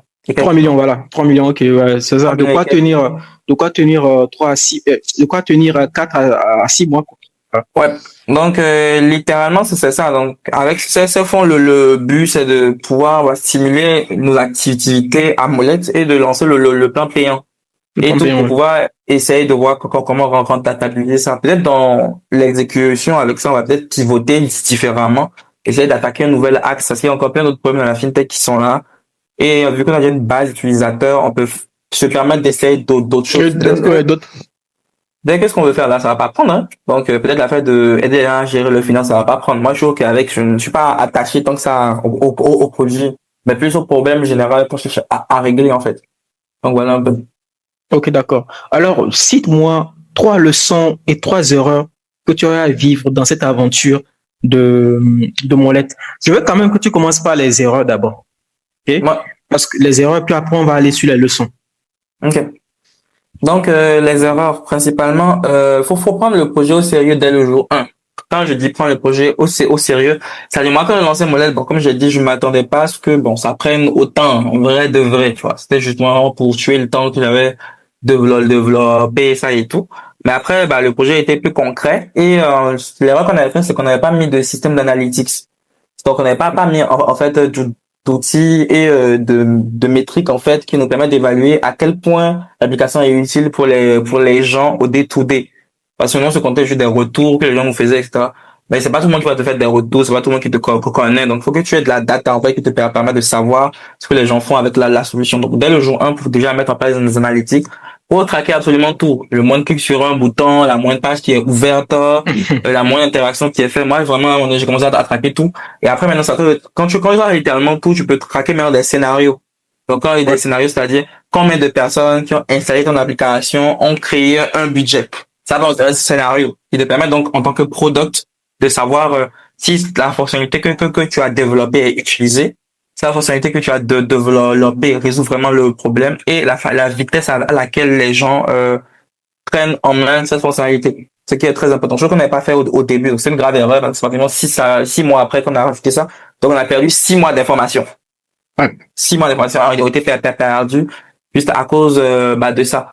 La seconde erreur, c'est chercher à monétiser, c'est de ne pas avoir cherché à monétiser dès le début. Moi, j'avais aucune idée de comment on pourrait monétiser. Mais attends, mais penses-tu que les gens allaient acheter ça? Je ne sais pas, justement. Je ne sais pas. C'est ça qui est grave. Je ne sais pas. Ok, tu ne sais pas, mais tu aurais quand même voulu avoir une option quand même payante.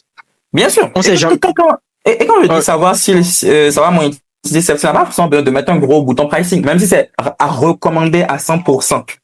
Si tu peux mettre un bouton pricing dès le début, il faut le faire. Maintenant, si tu n'es pas capable de le faire encore pour X raisons, tout au moins, il faut mettre au moins un CTA ou un formulaire qui te permet de savoir combien les gens sont prêts à payer. C'est-à-dire que tu peux pas avoir un produit pendant 6 mois, on n'est pas savoir à peu près combien quelqu'un est prêt à payer pour ton produit. Ça, c'est un problème que moi j'ai eu après parce que après maintenant, par les gens qui utilisent ça pendant 6 mois, tu n'as pas de données d'usage et tu ne sais même pas combien des gens sont prêts à payer pour ton produit. Bon, tu veux entreprendre ou tu veux t'amuser.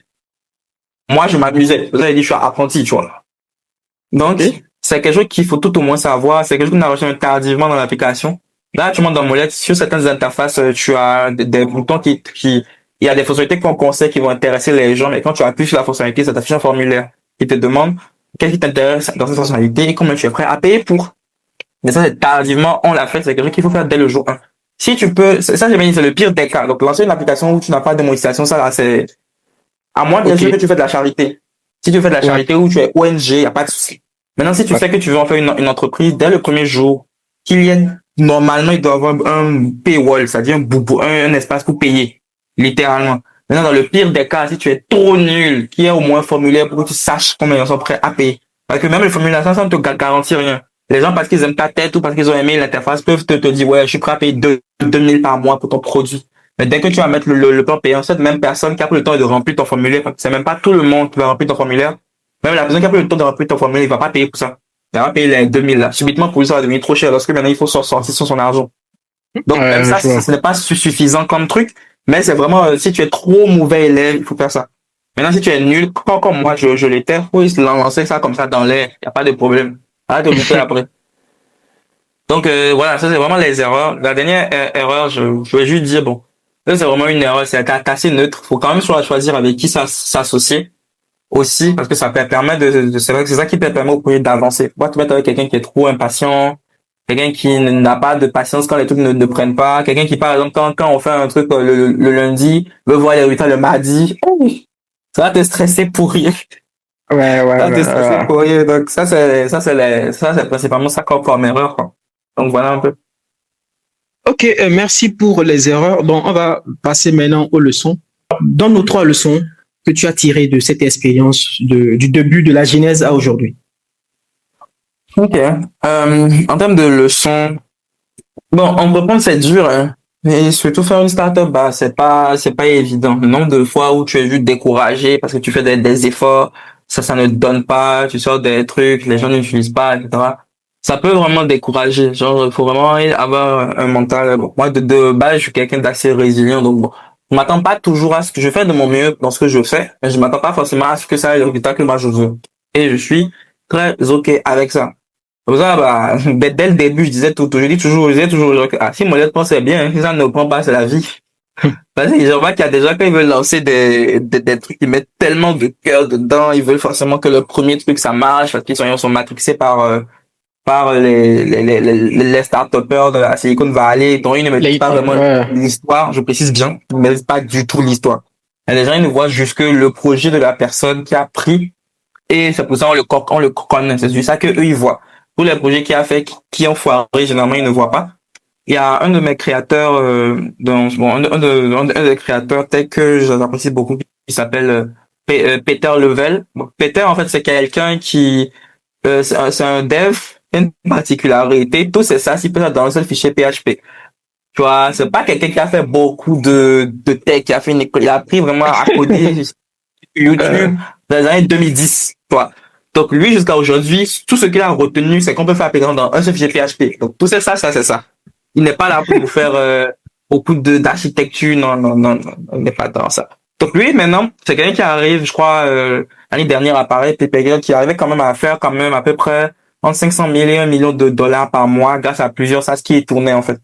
Donc lui maintenant un jour ce que j'aime avec lui c'est qu'il documente absolument tout. Là maintenant il a sorti un jour une liste de 100 projets qu'il a sortis et il a montré qu'il y a à peine que ce qui lui fait de l'argent aujourd'hui ce n'est que 4 ou 5 maximum. Pourtant il y a 100 qu'il a sorti, il y a 100 donc qu'il a lancé, il a fait des efforts, ça n'a pas pris, il a fait des efforts. Il y a même certains qui ne marchent pas mais il continue de payer les abonnements etc. derrière qui continue de tourner. Mais il a fait la liste, donc ça avait atteint vraiment, je crois que ça avait atteint 87. Et c'est juste après 4 ou 5 qui ont marché. Et dans les 4 ou 5, il y a que 3 qui marchent toujours actuellement. Il y a 2, ça a marché pendant un moment, ça a fermé.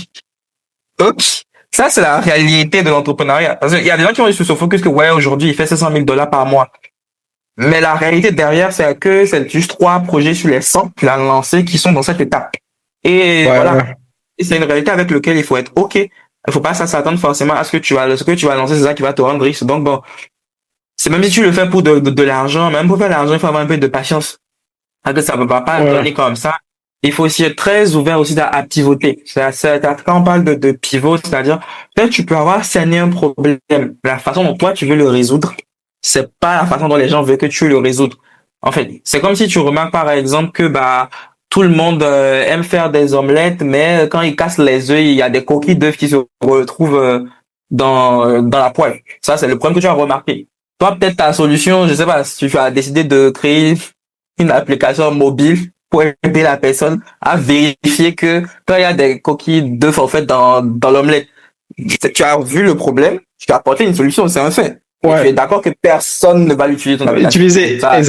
Exactement. Mais pourtant, tu as vu un problème, tu as apporté une solution, ce qui est très bien. Bravo, monsieur l'entrepreneur. Maintenant, personne ne veut ta solution. Personne, absolument personne. Maintenant, si par exemple, tu pivotais, tu disais, au lieu de faire un truc tech, tu fais un truc plus physique. Et tu crées un petit appareil qui permet de, juste quand tu, peut-être, presses ton œuf, ça te le coupe en même temps et ça garde les coquilles. Peut-être ça va prendre. Ou pas. Ou pas, oui. Toujours pas. Ouais. Ça va prendre ou pas. Mais à toi de faire le maximum pour que, donc il faut vraiment se réinventer. Il y a même un entrepreneur au Bénin que moi j'admire beaucoup pour ça, parce que ça fait à peu près 3 ou 4 fois qu'il relance le même produit sous le même nom et que ça flop. Mais pourtant, il essaye. Tu vois? Mais pourtant, il essaye. C'est quelqu'un que, à un moment donné, il y a des gens qui trouvaient que, ouais, lui, tout le temps, c'est le même produit, il fait que relancer, il veut pas changer. Moi, à un moment donné, j'ai commencé à le défendre parce que aussi, quand tu as vraiment quelqu'un qui a entrepris, tu sais qu'arriver à faire ça, ça demande un niveau de force mentale de dingue. Tu reprends le même nom, tu reprends peut-être tous les exemples de ton produit, tu recommences à communiquer, tu reprends toute la com, tu rechanges à chaque fois l'équipe pour la même idée. Parce que toi, ta vision peut-être, c'est permettre aux gens de mieux savoir, d'avoir, même pas, je dis n'importe quoi, permettre aux Africains de pouvoir avoir quelque chose qui leur permet de voyager n'importe où et utiliser mobile money pour payer, je sais pas, dans les plus gros hôtels, les plus grosses villes du monde. Peut-être que c'est ça quoi ta niche. Mais chaque fois que tu essayes une approche, ça ne prend pas. Mais pourtant, lui, c'est quelqu'un depuis 3-4 ans, depuis 4 ans quand même, donc 4-5 ans. Il reprend son même produit, il ressort ça avec un nom différent, il reprend la même équipe, il essaie vraiment différents trucs, mais parce qu'il croit tellement en sa vision qu'il ne s'arrête pas. C'est pas parce qu'il a essayé le truc il y a 4 ans, ça n'a pas donné, pour X ou Y raison. Ah non, il reprend, il apprend de ses erreurs, il refait de l'argent. Alors que je sais qu'à chaque lancement, il crame énormément d'argent de sa poche. Énormément d'argent. Mais pourtant, il essaye encore. Ça, c'est un entrepreneur. Même si son produit n'est pas devenu encore un produit comme Starlink ou comme Tesla, c'est littéralement le process. Crois suffisamment en ton truc pour que tu reprennes encore et encore. et avancer. Ça, moi, c'est une force d'esprit que je n'ai pas encore en entrepreneuriat. Vous avez dit encore que, je suis un apprenti. Réellement. C'est beaucoup de Eux, cardio, franchement. C'est beaucoup de cardio. Beaucoup de cardio et c'est pas Beaucoup pour les de cardio. pauvres. Tu vois, c'est pas pour en entreprendre, c'est pas pour les pauvres. Tu peux pas, tu vois, c'est pas pour les pauvres. Bon, quand tu dis c'est pas, en fait, quand tu dis c'est pas pour les pauvres, je ne suis pas totalement d'accord parce que beaucoup de pauvres ont entrepris et ils ont réussi, en fait. Justement, le problème avec ce discours-là, c'est que tu prends des exceptions. Ce sont des exceptions. C'est le 0,01% que je sais pas qui dans le territoire ça a donné. C'est le 0,0. Les 99,99%, ce n'est pas le cas. Ça ne va pas prendre. Et même les 0,01%, c'est qu'il y a toujours un moment de leur vie où il y a le facteur chance qui a joué. Supposons par exemple, moi, il y a une anecdote que j'ai souvent en tête, c'était quand on faisait un voyage éducatif quand j'étais en 3e année à Epitech. On était allé au Nigeria. On était allé dans un coworking et on a croisé l'un des product managers de Microsoft SQL Server. Donc, des gars qui ont travaillé sur développer Microsoft SQL Server qui est aujourd'hui utilisé par plein de personnes. La question que je me suis posée le jour-là, c'est que quelle est la possibilité que de façon aussi aléatoire, je rencontre cette personne-là dans Cotonou? La question que je me suis posée en même temps, parce que c'est d'être random. C'est-à-dire quoi? On est rentré dans le coworking et le gars nous a juste vu, il a dit que, j'aime bien, il y a des jeunes qui sont là, il est venu discuter avec nous et c'est comme ça on a appris que c'est quelqu'un qui a travaillé sur ça. Cette chance-là, je ne l'aurais jamais eu dans Cotonou. Ce n'était pas possible. Peu importe mon statut, je n'aurais jamais rencontré cette personne comme ça dans Cotonou. Ce n'est pas possible. Et genre, juste ce principe, ça fait que, voilà. Soit quand on dit être pauvre, je parle même pas de pauvre forcément financièrement, je parle vraiment de capital culturel. C'est-à-dire le type de personne auquel tu peux avoir accès, le type de richesse auquel tu peux avoir accès à un instant T. C'est vraiment ça, en fait, qui conditionne à peu près tout. Parce que tu peux pas lancer quelque chose de big sans être dans un environnement où tu peux peut-être lever certaines quantités de fonds. C'est par exemple l'exemple de Facebook où souvent les gens viennent dire que ouais, c'est avec des amis, ils n'avaient pas d'argent, etc. Ils ont réussi à lancer Facebook. Mais Joe, le gars faisait à Harvard et il y a le papa de son ami qui lui a prêté $100,000. Qui va te prêter $100,000 dans Cotonou? Personne ne va le faire. Même te prêter 100,000, c'est pas possible. En fait, genre, peu importe, si jamais maintenant tu vois quelqu'un dans Cotonou qui est resté ici, en griffe, encore une fois, et qui a lancé un truc qui est devenu gros, c'est le facteur chance. Le gars, à l'instant T, de façon très random, à côté quelqu'un, de façon très random, et c'est vraiment du random qui a fait qu'il est tombé sur la personne à un instant T. Les gens appellent ça la chance, les gens appellent ça la foi, les gens appellent ça la prière. C'est du random, littéralement, parce que c'est pas quelque chose de prédictible. Tu peux pas te lever dans ta tête et te dire que ça va m'arriver. C'est pas prédictible. Tu peux pas faire un plan sur 10 ans sur le fait de rencontrer quelqu'un qui va changer ta vie de façon aléatoire. Tu peux pas. Tu es obligé de fonctionner au détail avec ce que tu as. Donc, c'est ça, en fait, je parle. C'est vrai que vous avez dit qu'il y a des gens qui sont pauvres, les gens qui sont pauvres. Faites une statistique. Tous ceux qui sont pauvres, combien s'en sortent? C'est 0,0 et quelques. Donc, techniquement, c'est pas quelque chose sur lequel toi, si tu veux te dire que ouais, moi aussi je peux, etc., c'est bien. Mais ce qu'il faut comprendre, c'est qu'à un moment donné, tu as besoin de capital social et culturel pour évoluer dans la société. C'est ça, mais qui te permet de lever des fonds. C'est pas les idées qui manquent aux gens. Il y a plein de gens qui ont des idées brillantes. Ça, c'est pas, les idées brillantes, c'est même pas encore même quelque chose de spécial parce que quand tu as une idée, quelqu'un là aussi en même temps. Moi, je parle du principe que, si j'ai une idée géniale à l'instant T, il y a au moins 1000 à 10 000 personnes qui ont eu la même idée à l'instant T. Et dans les 1000 à 10 000 personnes, il y a quelqu'un qui a eu plus de moyens que moi pour lancer ça et qui va donc je vais après la licence peut-être même 5 ans après quand mon idée à moi dans sa main à lui va devenir quelque chose de plus grand. Littéralement. Donc, il y a plein de petits facteurs qui rentrent en jeu et un des travaux justement qu'il faut faire quand on ne vient pas d'écosystème favorable, c'est justement d'essayer d'augmenter son capital social. Traîner avec des gens qui ont un certain niveau, rencontrer des entrepreneurs, etc., etc. Pour aussi des gens avec qui tu pourras collaborer, parce qu'il y a certains levées de fonds que tu ne peux pas faire si tu n'as pas un collaborateur qui a déjà le bras long ou qui vient d'une famille qui est assise. Il y a plein de startups que j'ai vues. Le cofondateur, c'est quelqu'un qui a fait ici, c'est quelqu'un de très lambda, on va dire. Mais il a les idées, il a la compétence technique. Mais s'il n'avait pas rencontré son cofondateur, qui lui, c'est juste un gosse de riche, disons gosse de riche. C'est quelqu'un dont le papa connaît quelqu'un qui est dans un fonds d'investissement là-bas. Il a passé un coup de fil, ils ont $1 million, qui a lancé le projet. Lui seul, il n'aurait rien fait. Nous reste. Peu importe à quel point il était bon sur les bancs, peu importe sur ce qu'il a fait avant, il n'aurait strictement rien pu faire parce qu'il n'a pas le capital qu'il faut, économique, social et culturel pour développer vraiment ses idées. C'est extrêmement difficile et extrêmement rapide quelqu'un qui vient de rien arrive quelque part. Il faut être OK avec, et quand tu comprends ça, ce que tu dois faire, c'est toi aussi essayer d'être d'abord quelqu'un avant de lancer. Ce que toi tu essaies de faire maintenant, peut-être dans ta vingtaine, eux, ils ont grandi dans des écoles où ils avaient déjà tout le réseau déjà là pour eux. Tout est déjà là. C'est pourquoi à un moment donné, j'ai compris un peu pourquoi parfois certains parents essaient de mettre leurs enfants dans les écoles de riches, au fait. C'est que quand c'est que tu es dans une école de riches, tu as la possibilité de côtoyer les enfants de riches.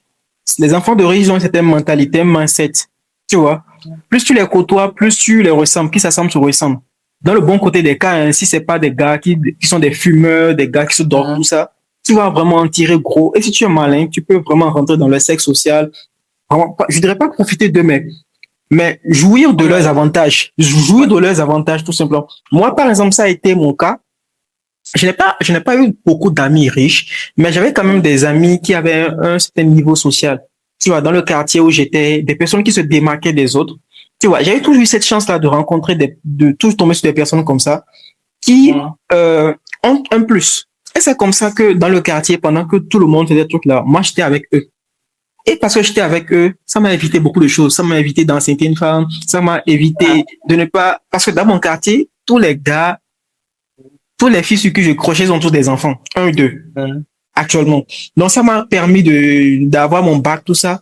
À l'université, je suis tombé sur des personnes. Et comme ça, en entreprise, tu vois, même dans le monde professionnel, même avec Python Bénin, discussion dev, tu vois, j'ai toujours eu la chance de rencontrer quand même des personnes qui vont m'apporter quelque chose. Et c'est comme ça que je me suis fait aujourd'hui. Et je suis en train d'évoluer. Mon parcours n'a pas été, en fait, ça a été de façon graduelle, échelonnée. Parce que j'ai rencontré une personne.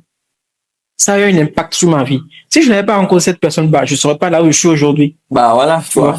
Donc c'est, à un moment donné aussi, c'est rencontrer les bonnes personnes au bon moment qui peut définir aussi la ligne directrice. Tout simplement.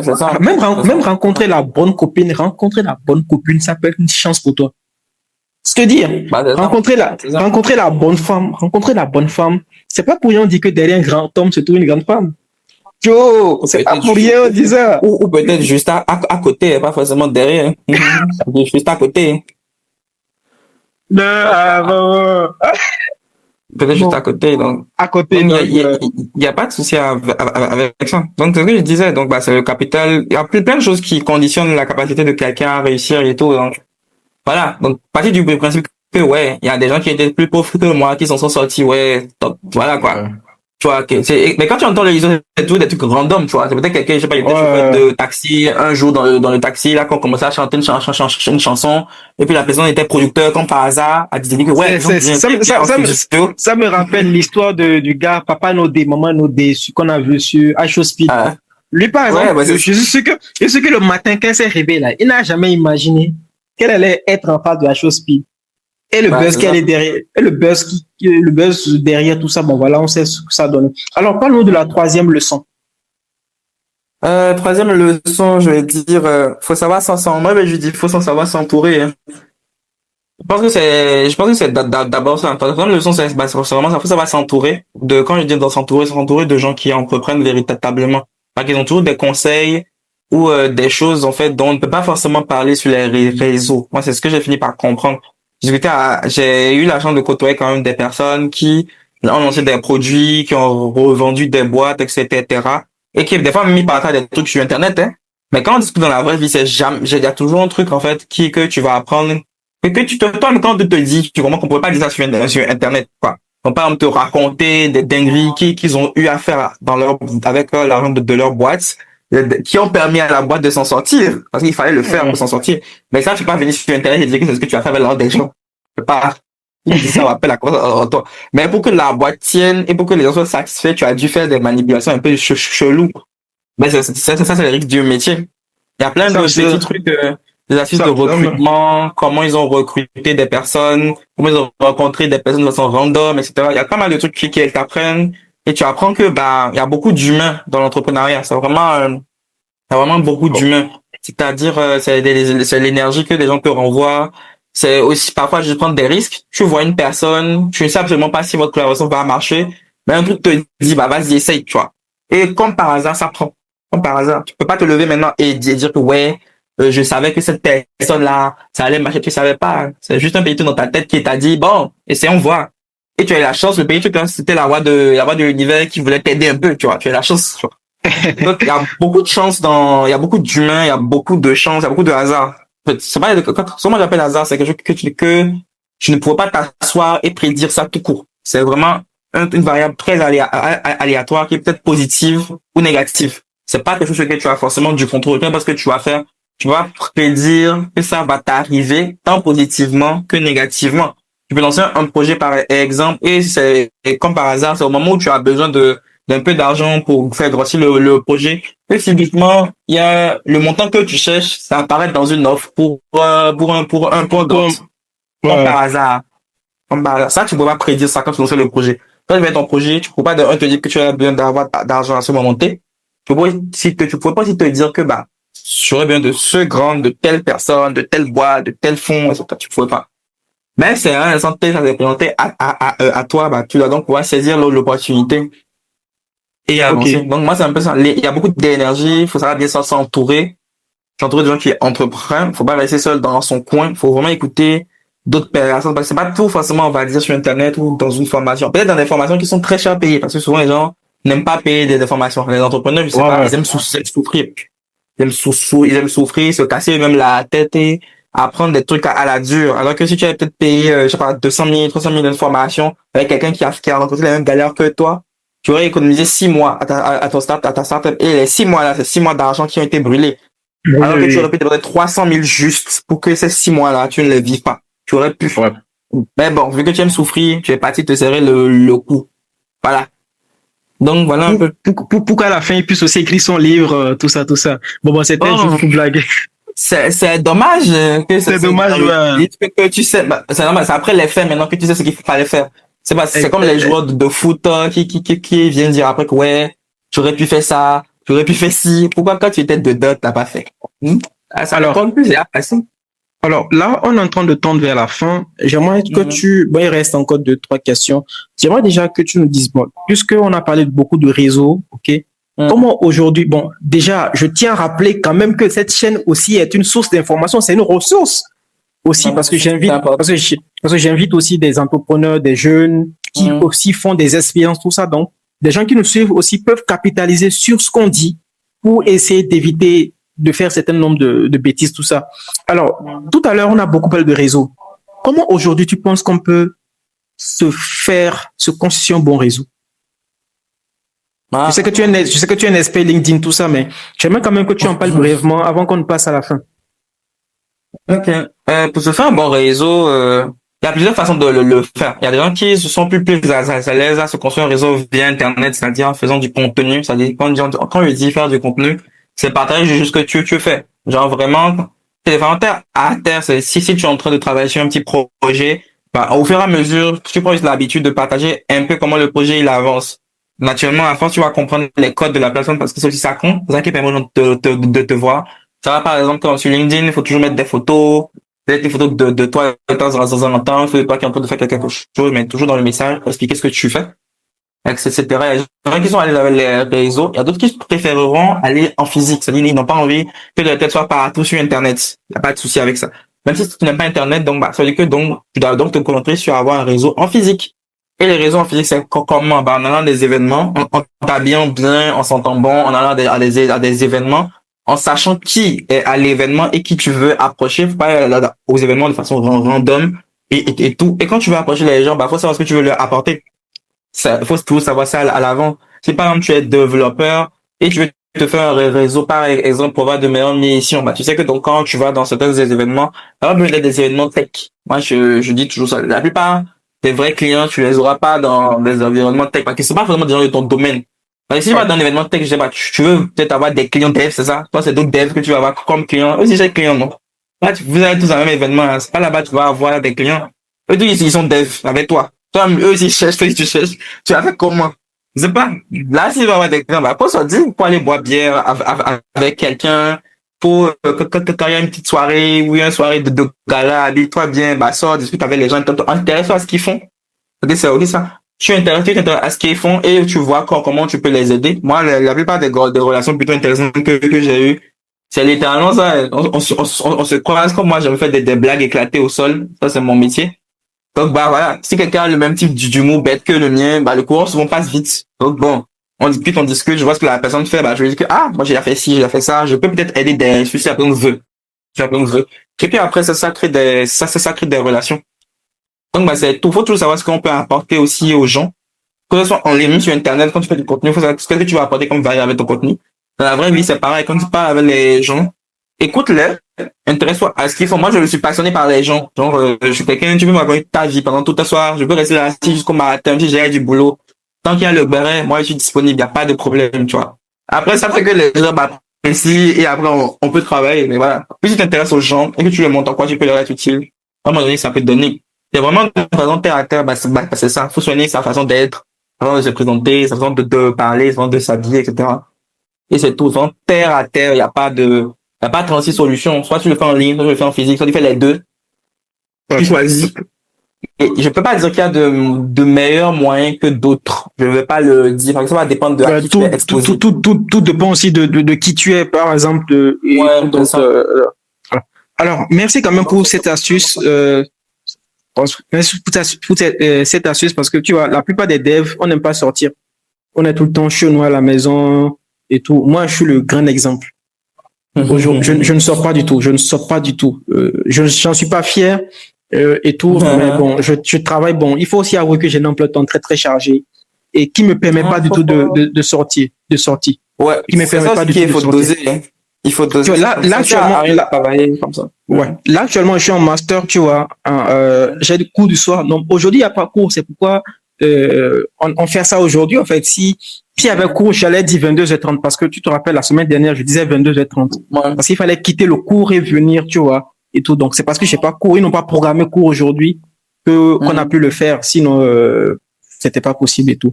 Alors, j'aimerais que tu nous parles un peu de ton objectif, de ta vision immédiatement à moyen terme et à long terme par rapport à Molette. Et qu'est-ce que comment tu penses que le produit dans ta vision va évoluer, au fait? Ok.